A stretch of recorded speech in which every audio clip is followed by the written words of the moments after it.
Good morning प्यारे साथियों। आज हम शुरू करने जा रहे हैं इकोनॉमिक्स का chapter number first class 10th का अर्थव्यवस्था एवं इसके विकास का इतिहास। सबसे पहला नंबर क्वेश्चन देखेंगे, इनमें किसको प्राथमिक क्षेत्र भी कहा जाता है? इसका सही आंसर होगा कृषि क्षेत्र।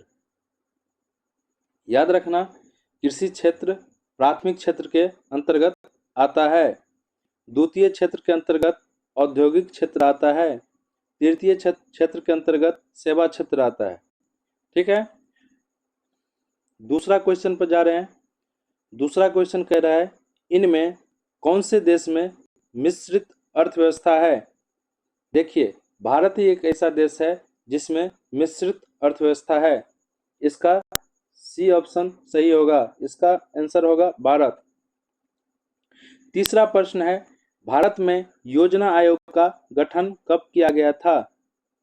इसका सही उत्तर है 15 मार्च 1950 ईस्वी को। 15 मार्च 1950 ईस्वी को योजना आयोग का गठन किया गया था। चौथा प्रश्न है, जिस देश का राष्ट्रीय आय अधिक होता है वह देश क्या कहलाता है? ठीक है, इसका आंसर होगा विकसित।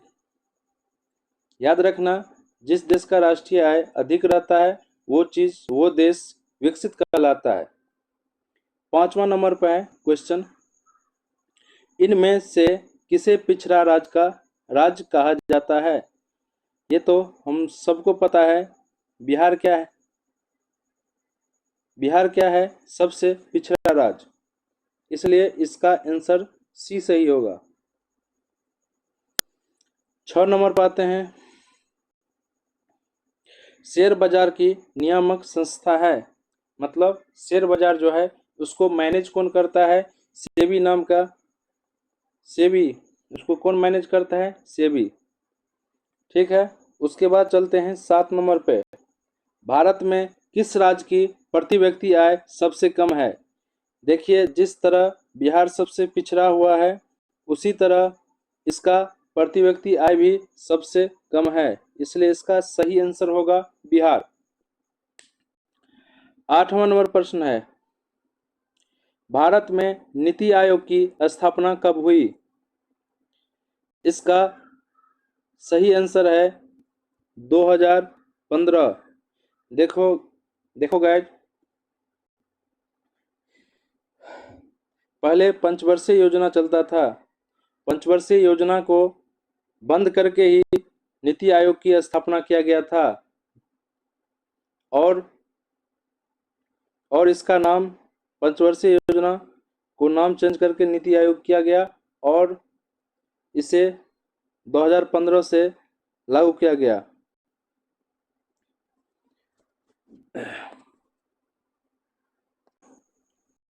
उसके बाद 9 नंबर प्रश्न है, मिश्रित अर्थव्यवस्था का राष्ट्र है? हम लोग सभी जानते हैं भारत में कौन सी अर्थव्यवस्था है? मिश्रित अर्थव्यवस्था है। 10वां नंबर प्रश्न है, योजना आयोग के सदस्यों की संख्या कितनी होती है? इसका सही आंसर होगा 8। 11 नंबर प्रश्न में चलते हैं, बिहार में जीवन यापन का मुख्य साधन क्या है? ये हम लोग सभी पता है, क्योंकि बिहार में जब ये झारखंड से अलग हुआ था तो सिर्फ बिहार के पास सिर्फ एक कृषि करने के लिए ही जगह बच गया था और उद्योग सब जो था वो झारखंड में चला गया था, इसीलिए इसका जीवन यापन के लिए क्या होगा?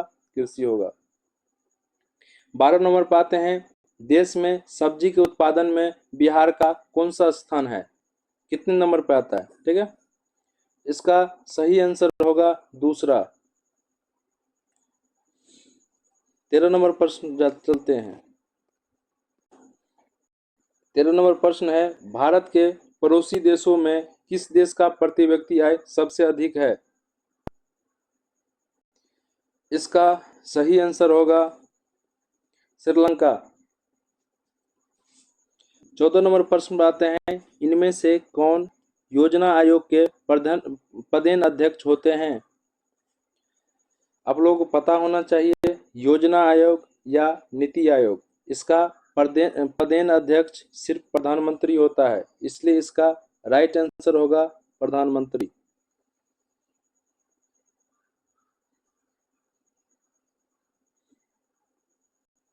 उसके बाद 15 नंबर पर चलते हैं। भारत की आर्थिक व्यवस्था क्या है? इससे पहले भी हम डिस्कस कर चुके हैं। इसकी आर्थिक व्यवस्था है मिश्रित। 16 नंबर पे, इनमें से कौन से देश में समाजवादी अर्थव्यवस्था है? देखिए, रूस एक ऐसा देश है जिसमें समाजवादी अर्थव्यवस्था है, इसलिए इसका करेक्ट आंसर होगा रूस। 17 नंबर पर आते हैं, सम्यक विकास की प्रक्रिया संबंधित है। सम्यक विकास की प्रक्रिया किससे संबंधित है? इसका सही आंसर होगा सभी वर्ग से। 18 नंबर प्रश्न में चलते हैं। गरीबी कैंसर रोग की तरह है, यह किसने कहा था? देखिए गाइज, अर्थशास्त्री कुजनेच ने कहा था गरीबी कैंसर रोग की तरह है, इसलिए इसका आंसर ए, ऑप्शन ए, अर्थशास्त्री कुजनेट होगा। 19 नंबर प्रश्न में चलते हैं। किस क्षेत्र को द्वितीय क्षेत्र कहा जाता है? मैंने पहले क्वेश्चन पे भी डिस्कस किया था। जो कृषि क्षेत्र को प्राथमिक क्षेत्र के अंतर्गत रखा गया है, जिसमें मछली पालन इत्यादि आता है। द्वितीय क्षेत्र के अंतर्गत उद्योग को रखा गया है। तृतीय क्षेत्र के अंतर्गत सेवा को रखा गया है, इसलिए द्वितीय क्षेत्र होगा उद्योग। अब 20 नंबर प्रश्न में चलेंगे। 11वीं पंचवर्षीय योजना की अवधि कितना है? अवधि कितना है? एक बात याद रखना, प्रथम पंचवर्षीय योजना का अवधि था 1951 से 1956। इसमें पूछ रहा है 11वीं पंचवर्षीय योजना की अवधि, उसका होगा सही आंसर है 2007 से 2012। क्या होगा? 2007 से 2012। 21 नंबर प्रश्न है। किस क्षेत्र को तृतीय क्षेत्र कहा जाता है? ये देखो गाइज, ये क्वेश्चन रिपीट हो रहा है, इसलिए आप लोग इसका जवाब कमेंट में दे सकते हैं, क्योंकि इससे पहले भी चर्चा कर चुके हैं। जो तृतीय क्षेत्र किसको कहा जाता है, वो अभी भारत में तृतीय क्षेत्र काफ़ी विकास में काफ़ी योगदान दे रहा है, इसलिए आप सभी को पता होगा, इसलिए आप इसका कमेंट में आंसर दे दीजिए। ठीक है। 22 नंबर पर चलते हैं। एक अर्थव्यवस्था का सृजन होता है। एक अर्थव्यवस्था का सृजन होता है। देखिए, इसका सृजन प्राकृतिक संसाधनों से, भौतिक संसाधनों से, मानवीय संसाधनों से, इसलिए इसका ऑप्शन होगा इनमें सभी संसाधनों से, तीनों होगा। 23 पर आते हैं। राष्ट्रीय विकास परिषद का गठन हुआ था। राष्ट्रीय विकास परिषद का गठन कब हुआ था? इसका सही आंसर है, सही उत्तर है 1952। क्या होगा? 1952। 24 नंबर पर आते हैं। किस अर्थव्यवस्था में उत्पादन के साधनों पर किसी व्यक्ति या निजी संस्था का अधिकार रहता है? एक बार याद रखना, पूंजीवादी अर्थव्यवस्था ऐसा रहता है वो जैसे बड़े बड़े आदमी सब जो है, बड़े बड़े जैसे अमेरिका सब देश हुआ, वहाँ पूंजीवादी अर्थव्यवस्था होता है। इसमें क्या होता है, किसी कंपनी या संस्था को एक निजी अधिकार होता है उसको चलाने के लिए, इसीलिए इसका आंसर होगा पूंजीवादी अर्थव्यवस्था। देखिए, इससे पहले भी बात किए थे। 25 नंबर प्रश्न, भारत की प्रथम पंचवर्षीय योजना के कार्यकाल क्या था? मैंने पहले भी बताया था, इसका 1951 से लेके 1956 होगा। और 26 नंबर है, आर्थिक संरचना का एक मुख्य अंग है।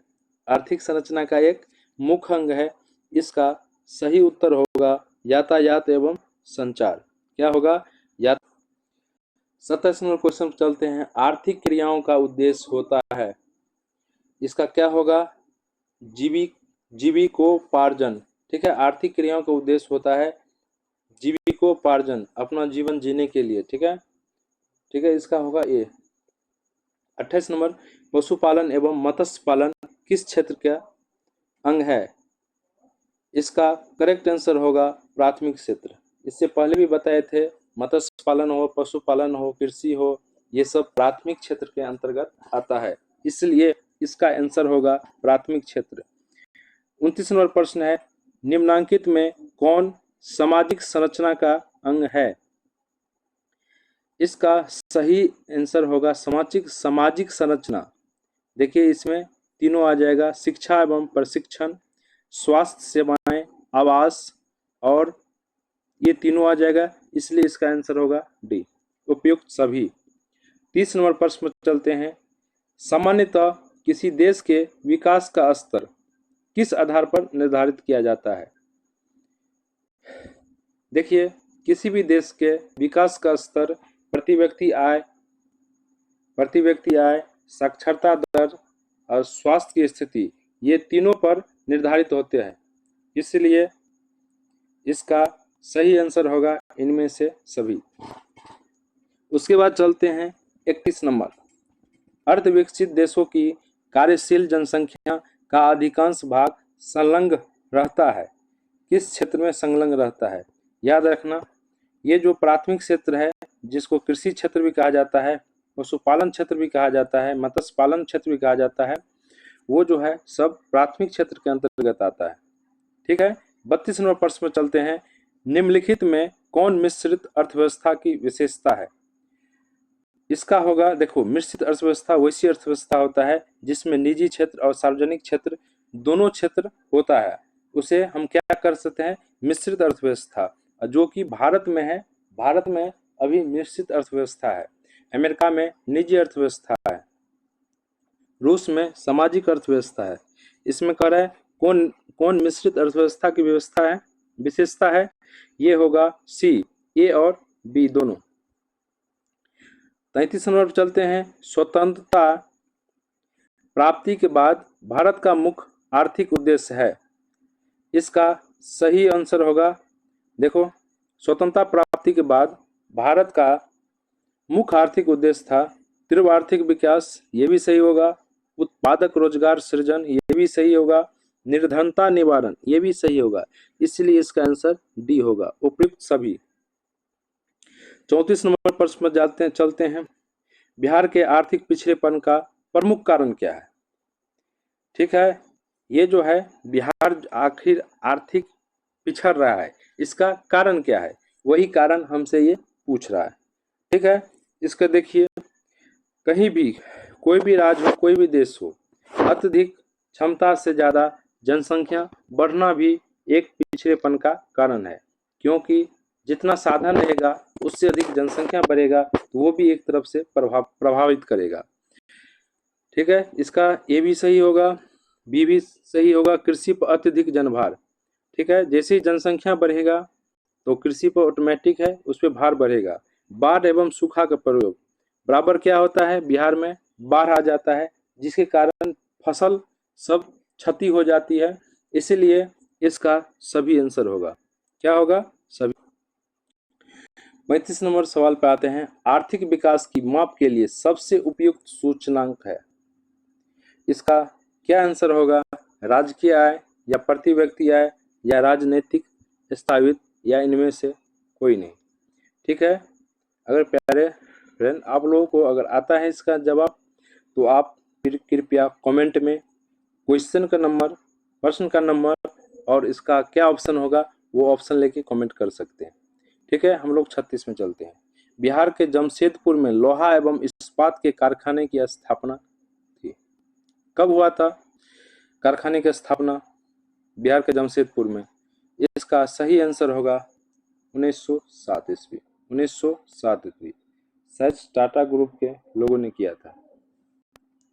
ठीक है, 37 नंबर पर निम्नांकित में कौन सा देश विकसित अर्थव्यवस्था का उदाहरण है? इसका सही विकसित देश इन चारों में एक अमेरिका ही है जो पूर्णतः विकसित देश है। 38 नंबर सवाल पे आते हैं। विश्व पर्यावरण एवं विकास आयोग की स्थापना हुई थी, कब हुई थी? ये 1983 ईस्वी में हुई थी। कब हुई थी? 1983 ईस्वी में हुई थी। 39 नंबर प्रश्न है। आर्थिक समृद्धि का संबंध है, आर्थिक समृद्धि का संबंध है, ध्यान दो, इसका क्या आंसर होगा आप लोग कमेंट करके बता सकते हैं। ठीक है, प्रश्न नंबर लिख लेना, उसके बाद कौन सा ऑप्शन होगा जिसको जो लगे वो कमेंट कर देना, ठीक। 40 नंबर पर आते हैं, आर्थिक विकास का गैर आर्थिक कारक कौन है? आर्थिक विकास का गैर आर्थिक कारक कौन है? इसका सही आंसर होगा सामाजिक संस्थाएं। 41 नंबर प्रश्न है, जीवन की भौतिक गुणवत्ता का सूचक है। इसका सही उत्तर होगा जीवन प्रत्याशा, शिशु मृत्यु दर, मौलिक साक्षरता, इसलिए इनमें से सभी। ठीक है, आज का ये जो सेशन था समाप्त होगा। यदि आप लोगों को वीडियो पसंद आता है तो आप लाइक, कमेंट, सब्सक्राइब कर सकते हैं एंड शेयर कर सकते हैं। धन्यवाद।